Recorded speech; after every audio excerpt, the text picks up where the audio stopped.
안녕하십니까. 건강증진뉴스 영양과 건강TV의 강민구입니다.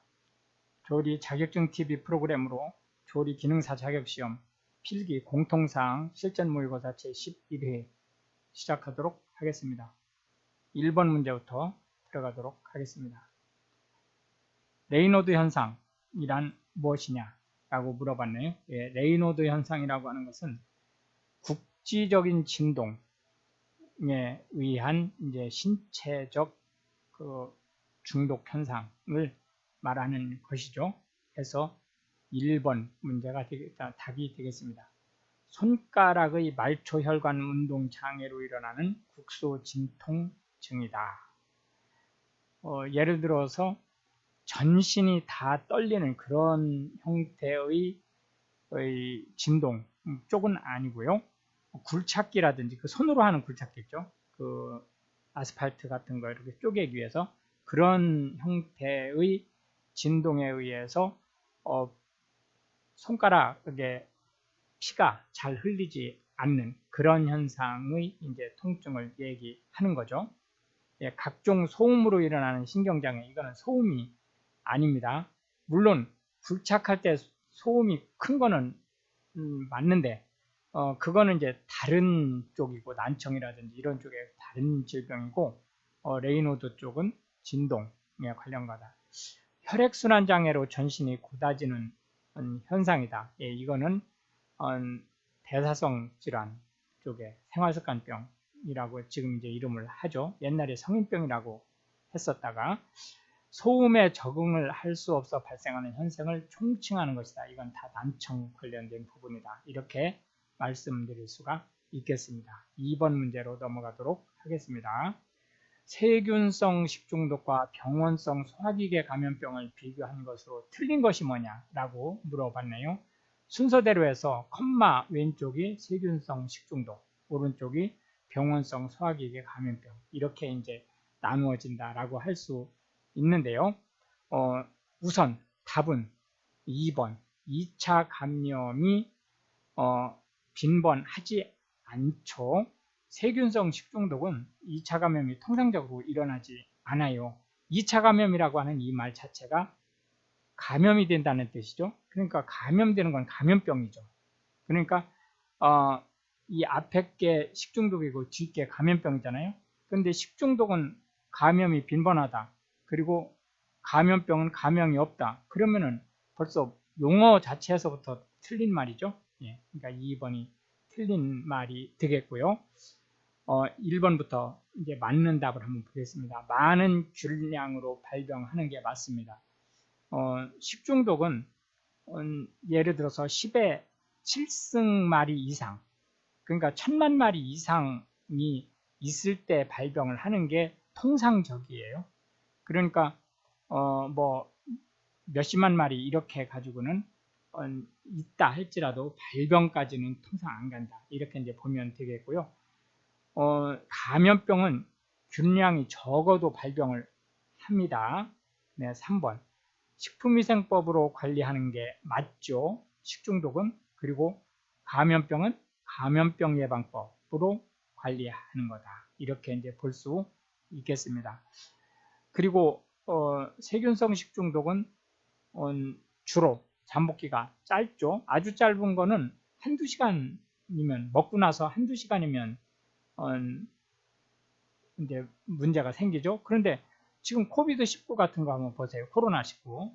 그걸 보면 뭐 한 14일 정도 잠복 기간이 있잖아요. 그러니까 식중독은 14일 정도 잠복 기간이 있는 게 사실상 없다고 봐도 될 정도로 그렇게 길지 않다. 3번 문제로 넘어가도록 하겠습니다. 독소형 세균성 식중독으로 짝짝된 것이 뭐냐라고 물어봤네요. 세균성 식중독 세 가지가 있죠. 예, 감염형, 독소형, 독소 감염형, 이렇게 이제 세 가지가 있는데 그 중에 이제 독소형을 물어본 거예요. 독소형의 특징은 포자를 형성하기 때문에 내열성이 강합니다. 섭씨 100도에서 안 죽어요. 1번 살모넬라 식중독 장염, 비교류, 식중독 다 감염입니다. 감염형은 세균이 많이 들어왔을 때 걸리는 게 감염형이죠. 리스테리아 식중독은 감염형이고요. 보거독 식중독은 내인성 식중독이에요. 3번 황색 포도상 구균 식중독, 클로스트리움 보툴리눔 식중독 모두 세균성이다. 이렇게 볼 수 있겠고요. 그 다음에 이제 다 독소형이에요. 이게 포자 형성을 하는 겁니다. 맥각독 식중독은 내인성, 콜리균 식중독이 병원성인 부분이죠. 예, 감염형이 되겠습니다. 단지 이제 0157 같은 경우는 이제 독소를 만드는 경우가 있어요. 그러니까 그거는 이제 좀 특이한 케이스이긴 한데, 통상적으로 이제 병원성 대장균 쪽은 감염형으로 분류된다. 이렇게 이제 볼 수가 있겠습니다. 4번 문제로 넘어가도록 하겠습니다. 소독의 지표가 되는 소독제가 뭐냐라고 물어봤네요. 여기서 지표라고 하는 것은 뭐죠? 표준이 되는 것이 뭐냐라고 물어봤고요. 요거는 석탄산입니다. 이거는 뭐 크게 설명이 필요 없는 거예요. 외워야 돼요. 석탄산이라고 하면 잘 모르죠. 우리가 신문이라든지 이런 데서 접할 때는 페놀이라는 말로 접할 수 있습니다. 그게 석탄산하고 같은 말이에요. 예, 5번 문제로 넘어가도록 하겠습니다. 생육이 가능한 최저 수분 활성도가 가장 높은 것이 뭐냐라고 물어봤네요. 최저 수분 활성도가 높다는 얘기는 생존력이 그만큼 약하다는 얘기죠. 자, 다시 한번 수분 활성도가 낮아도 산다라고 하는 것은 물이 많지 않아도 산다는 뜻이잖아요. 그러니까 생존력이 좋은 거죠. 예, 생존력, 지금 문제는 수분 활성도가 높은 것을 물어보니까 생존력이 나쁜 것을 물어보는 거죠. 이건 세균이에요. 세균이 가장 생존력이 약합니다. 가장 생존력이 좋은 것은 곰팡이죠. 그 다음에 효모, 그 다음에 세균, 곰효새. 이거는 외워두셔야 돼요. 곰효새. 그 다음에 이제 곰팡이보다 이제 예외적으로 더 나은 게 있어요. 더 나은 게 그게 이제 내건성 곰팡이. 그 다음에 내삼투합성 효모가 가장 좋다라고 이제 얘기할 수 있겠고요. 6번 문제로 넘어가도록 하겠습니다. 과실류, 채소류 등 식품의 살균 목적으로 사용되는 것이 뭐냐라고 물어봤네요. 예, 이건 차염소산 소디움입니다. 차염소산 소디움, 이것도 유식한치 하는 말이죠. 예, 우리가 일상생활에서 엄청나게 많이 접하는 거예요. 차염소산 소디움이 뭐죠? 린스. 예, 린스가 뭐 특정 회사의 상품 이름이기 때문에 방송에서 할 수 있는 얘기는 아니에요. 사실상. 그렇지만 이해를 돕기 위해서 하는 거니까 제가 뭐 유한해서 뭐 받아먹고 하는 얘기가 아닙니다. 차염소산 소디움이라고 이렇게 잘난 척하는 말을 썼지만 실제로는 린스입니다. 소금으로 만드는 거죠. 예, 7번 문제로 넘어가도록. 좀 설명을 좀 드려야죠. 초산비닐 수지, 요걸 접착제예요. 접착제. 그 다음에 이산화 염소, 요거는 탈취제, 표각제. 얘도 소독작용을 해요.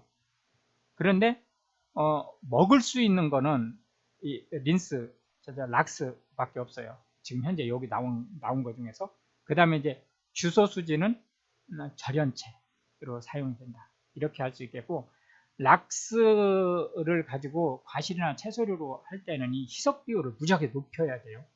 그러니까 그건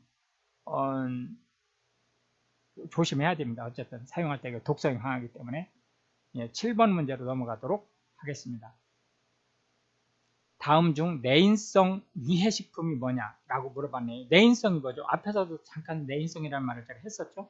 예, 내인성이라고 하는 거는 식품 자체가 가지고 있는 거예요. 외부에서 뭔가가 묻어 들어온 게 아니고 식품 자체가 그 독성을 가지고 있는 거. 이거를 다 내인성이라고 하는 거예요. 예를 들자면은 그 보고독이라든지 또는 뭐 핵과에 있는 아미그달린 같은 그런 것들 있죠. 이런 거. 또 조개라든지 이런 데 있는 독성. 이런 것들이 다 내인성이다. 이렇게 얘기할 수 있겠고요.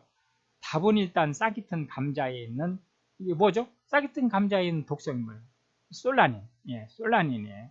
그리고 썩은 감자 셉신.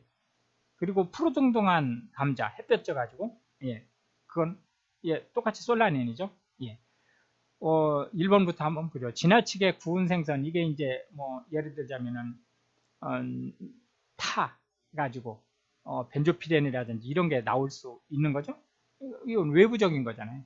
푸른 곰팡이도 외부에서 입자가 들어온 거죠. 농약 바깥에서 뿌려진 거죠.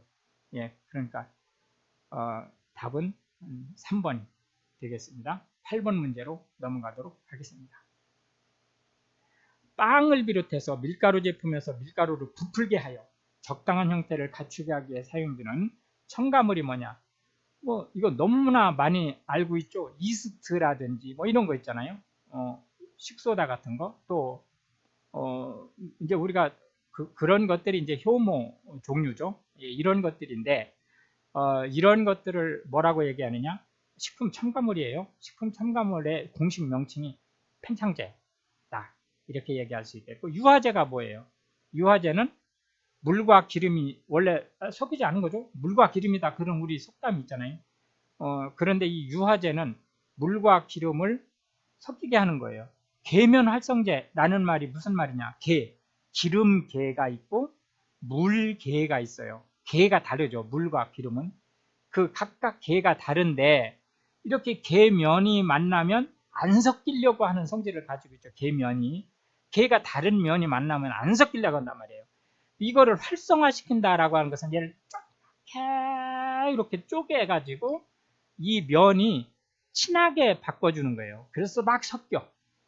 이거를 계면 활성제라고 하는 게 유화제죠. 비누가 유화제의 가장 대표적인 거로 보시면 돼요.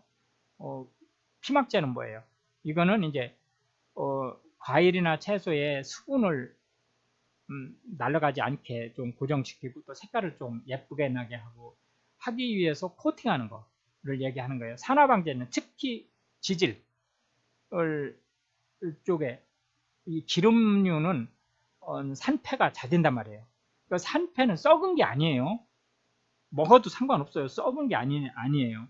그런데 산패가 되면 기분 나쁘잖아요. 색깔도 시커매지고 그 쩐내라고 그러죠. 우리가 그런 좀 쾌쾌한 냄새도 나고 이게 기분 나쁘단 말이에요. 그러니까 산화를 방지하기 위한 첨가물을 쓸 수 있죠. 그게 이제 산화 방지제다. 이렇게 얘기할 수 있겠고 9번 문제로 넘어가도록 하겠습니다. 섭조개에서 문제를 일으킬 수 있는 독소 성분이 뭐냐? 내인성 식중독을 얘기하는 거죠. 이것도 보세요. 독소 성분이 조개 자체에 묻어 있는 거예요. 포함되어 있는 거예요. 바깥에서 묻어 들어온 게 아니고, 예. 답은 일단은 삭시톡신이 되겠습니다. 이게 섭조개 하면 우리가 뒷말이 뭐뭐합 이런 말로 끝나는 것들이 섭조개예요. 예를 들자면 뭐 대합, 뭐 홍합 뭐 이런 것들 있잖아요. 그 뒤로 합이라고 하는 말이 끝나는 이런 것들이 주로 섭조개 종류다. 이렇게 얘기할 수 있겠고요. 얘들이 삭시톡신을 가지고 있어요. 테트로도톡신은 이게 이제 보고예요. 보고 조리는 반드시 자격증이 있어야 돼요. 이거는 예를 들어서 다른 자격증, 한식, 양식, 일식, 중식 뭐 이런 떡 제조라든지 이런 자격증은 단체급식이라든지 이렇게 특이한 경우에만 현재 강제사항이죠. 물론 가능한 한 가지고 있는 게 좋죠. 본인이 음식점을 하려면. 그렇지만 안 가지고 있어도 뭐라고는 안 해요. 그런데 보고는 아니에요. 보고는 이유가 없어요. 영업용으로 보고 조리를 한다. 그럼 무조건 보고 조리 기능사 자격증을 가지고 있어야 돼요. 그게 이제 이 테트로도톡신이 워낙 강하기 때문에 독성. 셉신은 감자, 썩은 감자예요. 썩은 감자. 또는 베네루핀은 모시조개, 굴, 반지락 이런 것이 베네루핀을 내인성 독으로 가지고 있다. 10번 문제로 넘어가겠습니다. 곰팡이 독으로서 간장에 장애를 일으키는 것이 뭐냐라고 물어봤네요. 이건 아플라톡신이에요. 이게 신장독, 간장독, 신경독 막 여러 가지가 있어요. 이 곰팡이가. 그런데 이거를 다 외우려면 참 조리기능사 자격증 시험을 치르기 위해서 이런 것까지 다 외우기에는 너무 어려워요. 양이 많고. 그렇기 때문에 이런 문제가 나면 뭐 틀려도 서운하게 생각하지 마세요. 그런데 아주 시험이 자주 나오는 게 이 아플라톡신이란 말이에요. 그러니까 이거는 알고 계신 게 낫다 이거죠. 워낙 자주 나오니까. 이게 땅콩이라든지 이런 데 변질되면서 생기는 거거든요. 이게 간에 아주 영향을 많이 줘요. 아플라톡신 꼭 기억을 하고 계시고, 참고로 그래도 우리가 전문가라는 계속 제가 얘기를 하지만 지금 쌤의 강의를 듣는 분들은 적어도 식품이나 영양 관련된 거에는 전문가잖아요. 그러니까 외우지는 못할지언정 이해는 할 수 있어야 된단 말이에요. 그러니까 이제 들어는 주시는 게 낫죠. 시트리닌은 이건 신장의 독성을 가지고 있죠. 파툴린은 신경성, 그 다음에 솔라렌은 과민성 피부. 11번 문제로 넘어가도록 하겠습니다. 식품 적객업소, 이렇게 뭐 말이 복잡하게 표현을 했지만 외식업소라는 뜻이에요. 외식업소의 조리 판매 등에 대한 기준 및 규격에 의한 요리용 칼, 도마, 식기류의 미생물 규격이 뭐냐? 이제 물론 사용 중인 것은 제외한 거고, 이제 영업이 끝나고 마감을 할 때 처리하는 걸 기준으로 하는 거죠. 예, 이것도 뭐 외우지는 못할지언정 알고는 있어야 돼요. 이게 왜냐하면은 이게 영업을 할 때는 이게 대단히 중요하기 때문에 그래요. 예, 살모넬라가 음성이어야 되고 대장균이 음성이어야 된다. 다 음성이어야 되죠. 양성이면 안 돼요. 예, 이거 이런 양성이라는 말이 들어가면 이 종류에 불구하고 그냥 틀린 거예요. 균이 양성이면 안 된다. 계속해서 그러면은 왜 살모넬라하고 대장균을 이렇게 기준지표로 삼느냐라고 하는 것이 궁금할 수 있죠? 예, 살모넬라는 단백질 오염지표예요. 그러니까 고기라든지 이런 것을 상온 것을 썼느냐 안 썼느냐를 살모넬라 가지고 판단하는 거예요. 대장균은 분변 오염지표. 분변 오염지표인 게 예를 들어서 위생 처리가 제대로 안 됐다는 뜻이잖아요. 화장실 갔다 오면서 손을 안 씻고 조리를 했다 뭐 이런 거잖아요.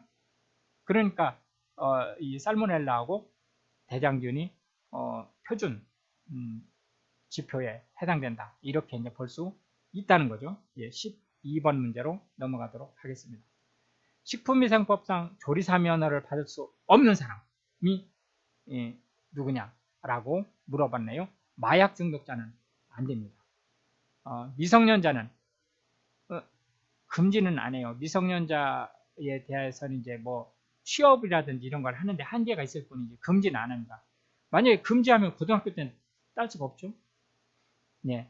그 다음에 이제 B형 간염 환자 이거가 중요한 얘기예요. 이 얘기가 왜?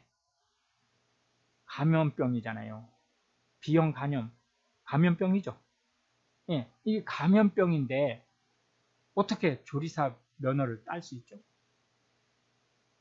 예, 이게 비말이라든지 이런 데를 통해서 감염되는 게 아니기 때문에 그래요.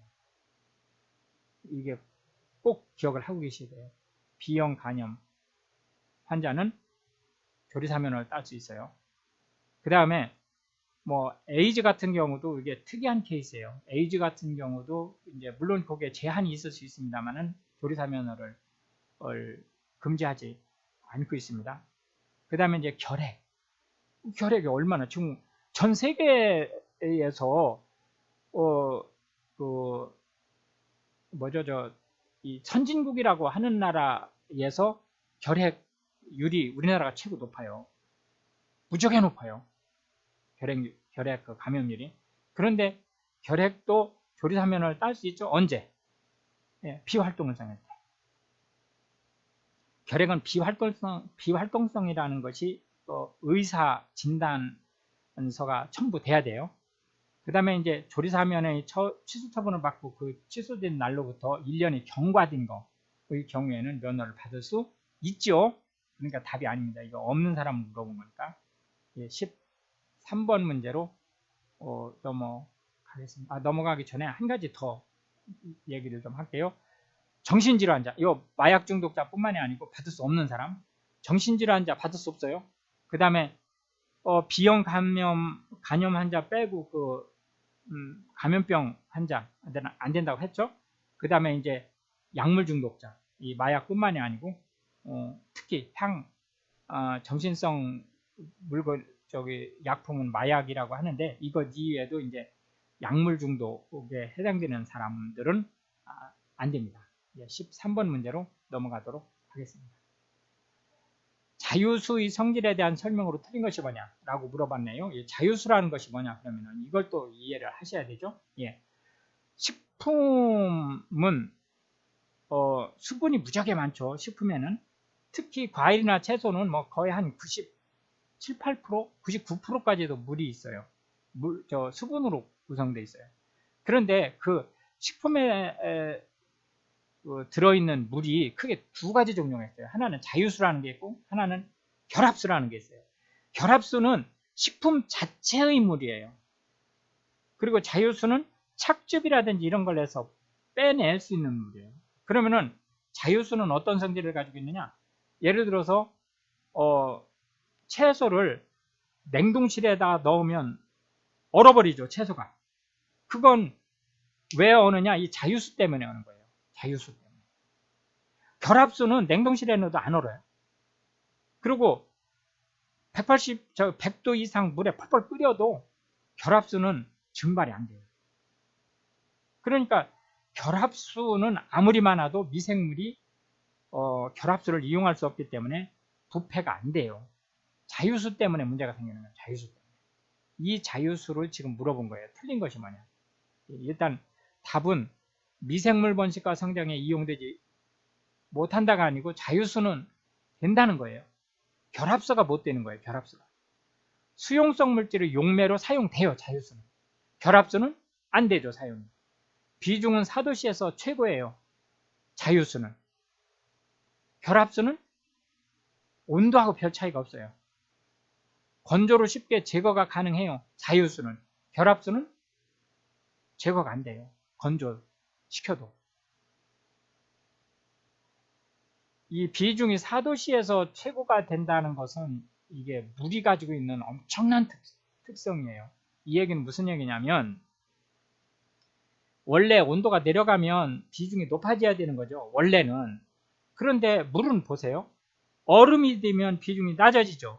비중이 낮아지니까 물에 뜨죠. 얼음이. 이게 4도씨를 기준으로 해서 얼음이 되면 비중이 낮아져요. 4도씨를 중심으로 해서 온도가 높아지면 비중이 낮아지죠. 여기 4도씨를 중심으로 해서 양쪽이 다 낮아져요. 14번 문제로 넘어가도록 하겠습니다. 하루 필요 열량이 2700kcal일 때 이건 누구를 얘기하죠? 2700kcal면 19세에서 20대 남자를 얘기하는 거예요. 표준을.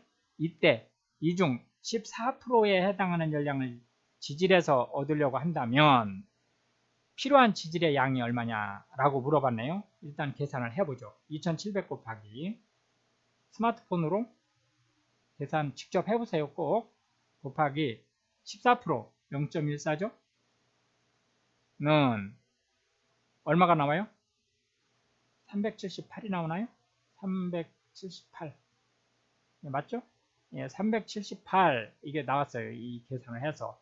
그럼 나누기 지질은 g당 9kcal를 해요. 지질은. 그러니까 이걸 9를 나누는 거예요. 9.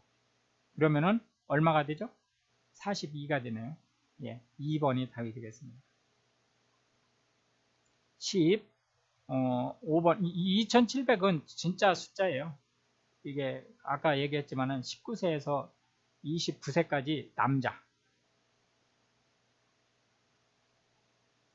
식품의 효소적 갈변에 대한 설명으로 맞는 것이 뭐냐라고 물어봤어요. 갈변이 크게 두 가지가 있죠. 효소적 갈변이 있고 비효소적 갈변이 있고.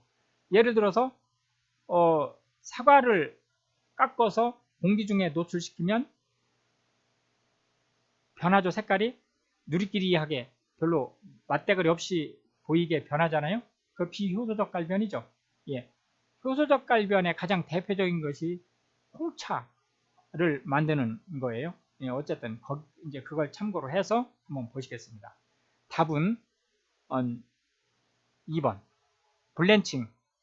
이게 우리나라 말로는 데치는 거예요. 데치는 거. 살짝 데치는 거.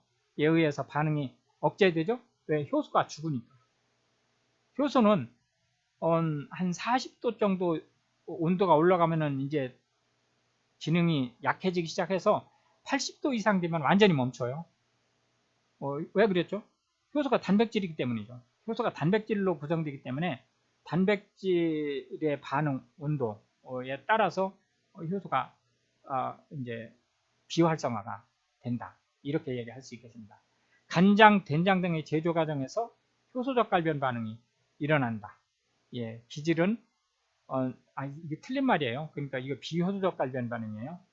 그 다음에 기질은 주로 아민류와 카르보 화합물이다. 아니에요. 여기 아민류 쪽에서 단백질하고 화학 반응을 하는 거예요. 카르보 화합물이 아니고. 그 다음에 이제 아스코르빈산의 산화 반응에 의해서 갈변이 일어나는 게 아니죠. 아스코르빈산은 항산화예요. 산화가 안 되게 하는 거예요. 이 아스코르빈산이 뭐예요? 이게 뭐 똑똑한 척 하느라고 아스코르빈산이라는 말을 썼지만 바이타민 C를 얘기하는 거다. 이렇게 얘기할 수 있겠고요. 16번 문제로 넘어가도록 하겠습니다. 녹색 채소의 색소 고정에 관계하는 무기질이 뭐냐라고 물어봤네요. 이 색소 고정이라는 말은 또 뭐예요? 예, 이거는 색을 예쁘게 변하지 않게 이렇게 하는 거다. 녹색 채소의 색소 고정 방법 두 가지가 있죠. 크게 두 가지가 있어요. 물론 뭐 딱 두 가지만 있는 건 아니지만 크게 두 가지가 있어요. 하나는 구리를 사용하는 거고 또 하나는 뭐죠? 중조 식소다를 사용하는 소듐을 탄산수 소듐을 이제 사용을 하는 방법이 있죠. 어쨌든 이 구리 동전을 넣고 삶으면 돼요. 예를 들어서 시금치를 삶을 때 중조를 넣으면 바이타민이 파악이 되거든요. 그러니까 중조를 넣는 것보다 동전을 넣고 삶는 게 더 낫다. 실제로는 황산구리 넣는 게 제일 좋은 거예요. 계속해서 17번 문제로 넘어가도록 하겠습니다.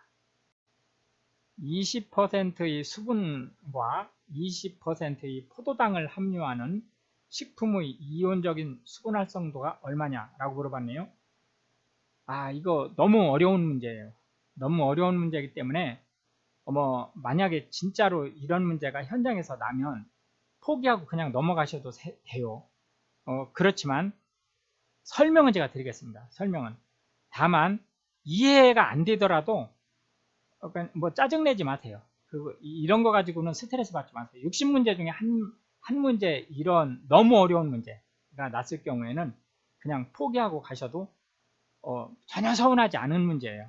어쨌든 설명은 드리겠습니다. 이게 이제 구하는 방식이 수분, 그러니까 물이죠, 물. 수분의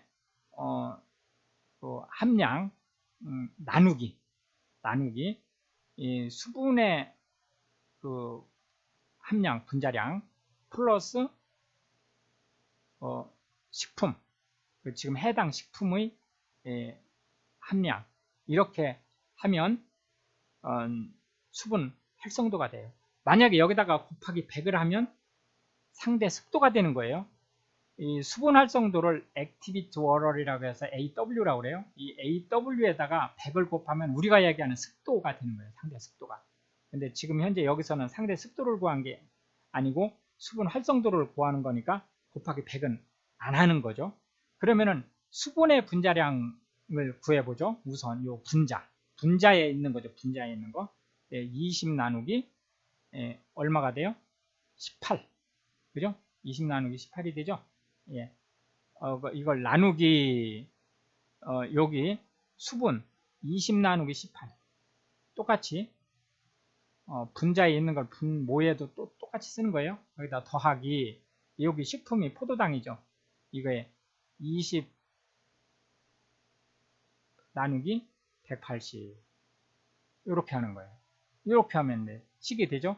그럼 이거 스마트폰으로 계산 한번 해보세요. 이게 요게 1.11이네요. 그러니까 1.11 나누기 얘가 1.11이죠. 똑같은 거니까 1.11이죠. 1.11 플러스 얘는 0.111이네요. 0.11 이렇게 되죠. 그러면은 1.11 나누기 1.22가 되네요. 1.22 이렇게 되네요. 그러면은 답이 얼마인가요? 0.91% 정도 나오겠네요. 91% 정도 나오겠네요. 그죠? 0.91 정도 나오죠. 맞죠? 예. 그리고 이것도 뭐 몰라도 돼요. 몰라도 되는데 그래도 우리가 어쨌든 식품이나 영양 쪽에 전공은 했던 안 했던 좌우지간 지금 전문가가 되기 위해서 지금 공부를 하는 거니까 참고로 알려드릴게요. 요 수분이라는 것이 물이잖아요. 물이니까 이게 H2O죠. H2O라는 많이 들어보셨죠? 네, 16 산소는 분자 하나에 원자 하나에 값이 16이에요. 수소는 1이에요. 1인데 두 개가 있으니까 2죠. 그러니까 18이 되는 거예요. 분자량이. 포도당은 C6 H12 O6예요. 그러니까 C는 14죠. 14. 그러니까 14 곱하기 6. 그 다음에 H는 1 곱하기 12. O는 16 곱하기 6. 해서 이걸 다 더하면 180이 된다는 거죠. 한번 해보세요. 자, 계속해서 넘어가도록 하겠습니다. 요거 이제 계산을 해보면은 0.9098 뭐 이런 식으로 나올 거예요. 무조건 절상하세요. 18번 문제로 넘어가겠습니다. 다수인이 밀집한 실내 공기가 물리화학적 조성의 변화로 불쾌감, 두통, 권태, 현기증 등을 일으키는 것을 뭐라고 하느냐라고 물어봤네요. 이걸 군집독이라고 해요. 군집독이라는 건 이 군집이 뭐예요? 여러 사람이 모여있다 그런 뜻이죠. 여러 사람이 모여있어가지고 이산화탄소를 막 뿜어내고 하는 바람에 머리가 띵해지고 이런 걸 군집독이다. 이렇게 얘기를 한다. 이렇게 얘기할 수 있겠고요. 자연독이라고 하는 건 내인성 식중독균이에요. 독이에요. 그 다음에 진균독이라고 하는 것은 내인성 중에서 내인성 중이 아니고 곰팡이 독 중에서 이제 진균류에 해당되는 거. 아플라톡신이 대표적인 진균독이에요. 그 다음에 산소 중독은 이거는 이 군집독하고 거꾸로죠. 얘는 산소가 없어서 생기는 거예요. 산소 중독은 산소가 너무 많아서 생기는 거예요. 스킨스포라든지 이런 사람들 한테서 이제 산소 분압이 높은 산소를 이제 쓰는 데서 문제가 생기는 거죠. 예, 19번 문제로 넘어가도록 하겠습니다. 독미나리에 함유된 유독 성분이 뭐냐라고 물어봤네요. 예, 답은 식유톡신이에요. 이거 지금 내인성 식중독을 물어보는 거예요. 무스카리는 버섯 중에서 특히 광대버섯. 솔라닌은 감자 중에서 싹 난 부분. 예를 들어서 콩나물 같은 거는 싹 나면은 바이타민 C가 많아지잖아요. 그런데 이 감자는 싹 난 거를 먹으면 안 돼요. 절대로 안 돼요. 그리고 햇볕에 노출시켰을 때 푸르둥둥하게 변하잖아요. 거기도 솔라닌이 있단 말이에요. 강독이에요. 아트로피는 이거는 알킬로이드라고 하는 거에 이제 일종인데 이게 부교감 신경을 억제시키는 기능을 해요. 부교감 신경을 억제시키면 막 가슴이 막 푸덕푸덕 뛰고 별것도 아닌 거 가지고 이런 일이 벌어지죠. 20번 문제가 되겠습니다. 일반 음식점의 모범업소의 지정 기준이 아닌 것이 뭐냐라고 물어봤네요. 예, 우선 답은 3번이에요. 일회용 물컵을 사용하여야 한다. 아니죠. 일회용 물컵은 이제 환경 문제 때문에 지금 금지시키고 있잖아요. 화장실에 일회용 위생종이 또는 에어타월이 비치되어 있어야 되죠. 이게 뭐 소위 환경론자들은 에어타월을 권장을 하는데요. 그거나예요. 왜냐, 전기 만들려면 엄청난 환경 파괴가 있어야 돼요. 뭐 전기가 그린 에너지다, 다 좀 그런 소리죠. 하기 좋은 소리예요. 전기를 뭐로 만드는데요? 전기를. 주방에는 입식조리대가 설치되어 있어야 되는 게 맞죠? 여기 지금 모범업소 지정 기준을 얘기하는 거예요. 뭐 입식조리대가 반드시 있어야만 영업할 수 있다는 의미가 아니에요. 종업원은 청결한 위생복을 입고 있어야 되죠. 예, 맞는 말입니다. 21번 문제 넘어가도록 하겠습니다. 환원성이 없는 당이 뭐냐라고 물어봤네요. 이거 대단히 중요한 얘기인데 어려운 얘기예요. 어려운 얘기이기 때문에 그냥 들어만 두세요. 들어만. 일단 답은 3번이에요. 환원성이 없다라고 하는 것은 이게 원래는 이제 산화된 상태에서 넘어오는 건데 또 다른 측면에서는 수소를 붙일 수 있느냐 없느냐라는 말하고 같은 말이거든요. 예, 수소를 붙일 수 있으면 이게 이제 어떤 일이 벌어지냐면 화학 기호는 똑같은데 아까 제가 포도당이 C6H12O6라고 했잖아요. 그런데 이렇게 화학 기호는 똑같은데 이 구성, 이 배열되는 구성에 따라서 성격이 확 달라질 수 있어요. 이 환원성이 있으면. 그런 포도당, 과당 이거는 단당류예요. 설탕, 메가당은 다 2당류예요. 2당류. 그런데 메가당, 과당, 포도당은 환원성이 있어요. 새로운 그 수소 분자를 붙이면서 확장해 나갈 수 있어요. 그런데 설탕은 그게 안 돼요. 설탕은 환원성이 없어요. 그러다 보니까 어떤 일이 벌어지냐면 포도당은 똑같이 C6H12O6를 가지고 있지만 포도당이 아닌 당이 있어요. 왜냐하면 환원성이 있음으로써 얘가 이성질체라고 하는, 그러니까 전혀 성격이 다른 물질이 만들어질 수 있단 말이에요. 근데 설탕은 그게 안 돼요. 그렇기 때문에 당도 기준이 설탕이 되는 거예요. 당도 기준이. 설탕은 다른 성질을 갖는 분자를 만들 수 없어요. 무조건 설탕 오로지 하나만 만들 수 있어요. 그렇기 때문에 당도의 기준을 설탕에다 둔다. 너무 어려운 말이에요. 이거보다 더 자세히 설명을 하기에는 이해하기도 어렵고 또 그럴 필요가 없어요. 그 정도로 해서 그냥 마무리하는 거로 하겠습니다. 사실은 이게 대단히 중요한 얘기이긴 한데 22번으로 그냥 넘어가겠습니다. 과실의 젤리화 3요소와 관계없는 것이 뭐냐라고 물어봤네요. 예, 이거는 일단은 답은 젤라틴이에요. 이게 왜 그러냐면 젤라틴이 게 동물성이에요. 동물성이기 때문에 과실은 또 식물성이잖아요. 그러니까 일단은 답이 젤라틴이 될 수 있는데 이제 그것보다 이 안 되는 거를 물어보는 것보다 과실의 젤리화 3요소를 아는 게 더 중요하잖아요. 이게 당분, 그 다음에 팩틴, 그 다음에 pH값, 이 세 개가 과실의 젤리화 요소에 대단히 중요한 거예요. 당분이 많을수록, 팩틴질이 많을수록, 산가가 낮을수록 젤리화가 잘 돼요. 과실을 젤리화한다는 뜻이 뭐예요? 그거는 이 말이 도대체 무슨 말이에요? 과실을 젤리화한다는 말이.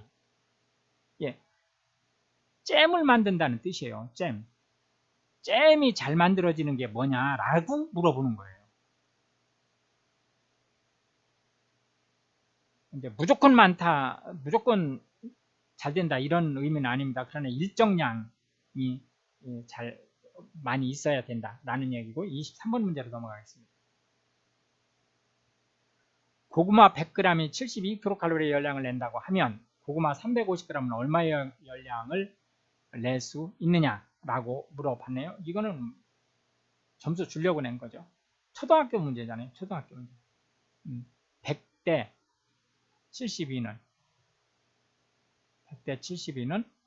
350대 x. 초등학교 문제죠. 그럼 내항은 내항끼리, 외항은 외항끼리 곱하니까 100x는 스마트폰으로 계산 한번 해보세요. 72 곱하기 350 얼마인가요? 25,200 나오는 것 같은데요. 25,200. 그러면은 뭐 이쪽이 100이니까 자동으로 구해지죠. 100 나누면 252가 되네. 그죠? 252. 그래서 답이 2번이 되겠습니다. 24번 문제로 넘어갈까요? 달걀에 관한 설명으로 틀린 것이 뭐냐라고 물어봤네요. 흰자의 단백질은 대부분이 오브뮤신으로 기포성에 영향을 준다. 예. 답이 1번이 답이에요. 일단 오브 알부민이에요. 뮤신이 아니고 오브 알부민. 물론 오브뮤신도 흰자 성분 맞아요. 흰자 성분은 맞지만 대부분이라는 것 때문에 틀린 거예요. 대부분이라는 것 때문에. 그래서 오브 얘는 오보고요. 알부민은 오브예요. 오브 알부민. 예, 얘가 이제 기포성이 있죠. 한 60% 정도 되는 거예요. 난황은 뭐예요? 노른자죠. 인지질인 레시틴, 세팔린을 많이 함유하고 있죠. 예, 맞는 말이에요. 신선도가 떨어지면 흰자의 점성이 감소하죠. 맞는 말이죠. 신선도가 떨어지면 달걀의 흰자는 알칼리성이 되죠. 예, 알칼리성이 돼요. 이거 또 이게 문제 많이 나는 문제예요. 이런 문제들이. 그런데 틀리기가 쉬워요. 왜 그러냐면 우리가 언뜻 생각할 때 알칼리성이 좋다고 생각하기 때문에. 산성보다. 25번 문제로 들어가겠습니다. 황을 함유한 아미노산이 아닌 것이 뭐냐라고 물어봤네요. 일단 황 아미노산의 종류가 뭐냐? 크게 세 가지만 생각하면 돼요. 세 가지. 메티오닌, 시스틴, 시스테인. 이렇게 세 가지를 생각하면 됩니다. 메티오닌, 시스틴, 시스테인. 이 세 가지다.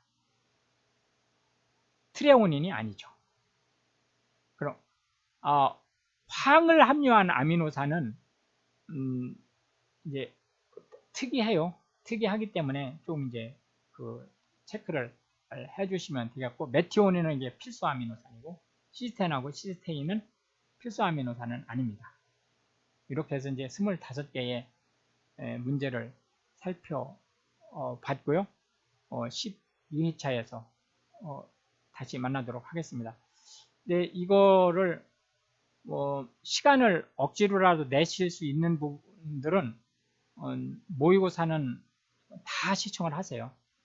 왜냐면은 이 모의고사를 제가 한 18회차 내지 한 19회차, 20회차 이내로 마무리를 할 건데 한 18회차 정도 아마 되지 않을까 싶어요. 그런데 그 웬만한 문제는 빠져나가지 않게 사사시 훑을 거예요. 그렇기 때문에 이제 쌤하고 지금 함께 할 경우에 한 70점 정도는 그냥 무난히 맞을 수 있는 수준으로 지금 문제를 선별을 하고 있거든요. 그렇기 때문에 가능한 한은 다 들으세요. 그리고 이 강의가 왜 답인지 그리고 왜 답이 아닌지에 대한 것을 간단하지만 설명을 하고 있기 때문에 만약에 시간이 정말로 안 된다 그러면은 단 한 회차를 들으시더라도 신경을 바짝 써서 들으세요. 그리고 이제 필기는 그냥 다른 어떤 면허 시험처럼 몇 번 이렇게 봐가지고 눈치껏 합격할 수 있는 수준이 아니에요. 이게 대단히 난이도가 높은 시험이기 때문에 뭐 대충 해도 된다는 그런 이제 한간에서 들을 수 있는 그런 이제 유언비어에 속지 마세요, 절대로. 예, 오늘도